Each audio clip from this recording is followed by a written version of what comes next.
Hi, this is Corncod1 of Nationalist News and Notes. The title of my little screed today is Our New Not-So-Soft Dictatorship.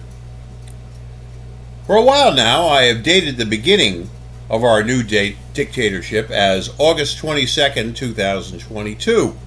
This is the date of the FBI raid on Trump's Florida home. Such definitions are unimportant. We could just as easily have dated it November 3rd, 2020, where the Democrats frauded their way into a presidential election victory, or when Biden Justice Department started arresting Trump political associates.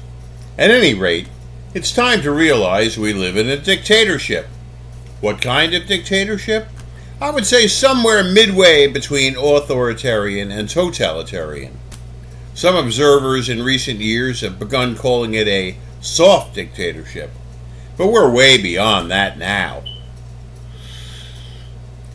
With the presumptive Republican nominee for the presidency convicted of trumped up, no pun intended, dubious criminal charges. Some power and sovereignty still lies within Republican governors in conservative states, and we can be grateful for that.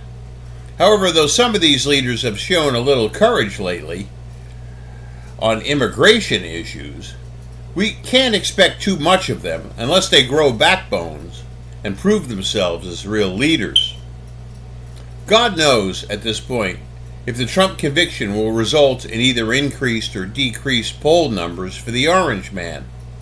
Of course, the significance of Trump's conviction goes way beyond the 2024 presidential contest.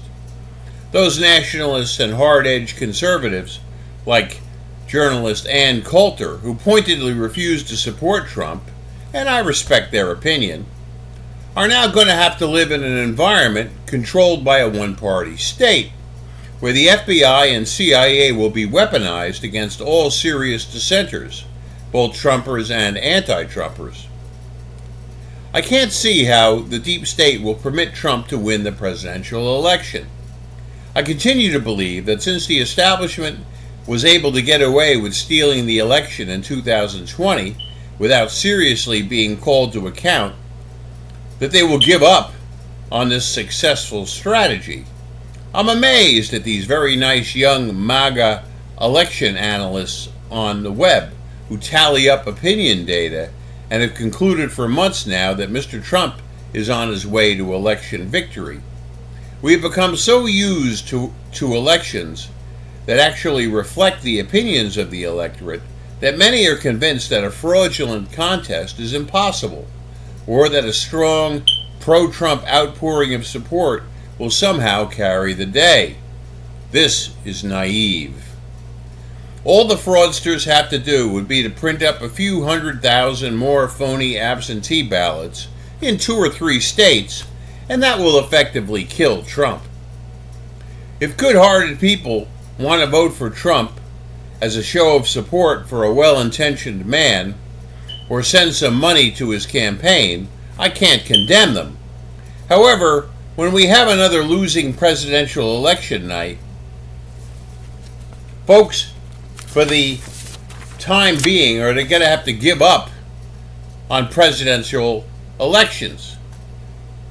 We have to begin to reflect seriously on our next move.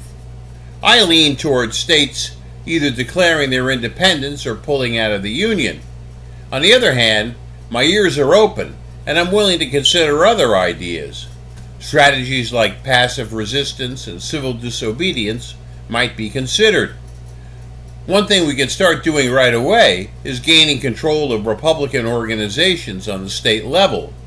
We need to make sure that the feckless and pathetic glad-handing Chamber of Commerce types get thrown out and replaced by MAGA, or even preferably more radical folks. This is Corncod1 of Nationalist News and Notes, signing out.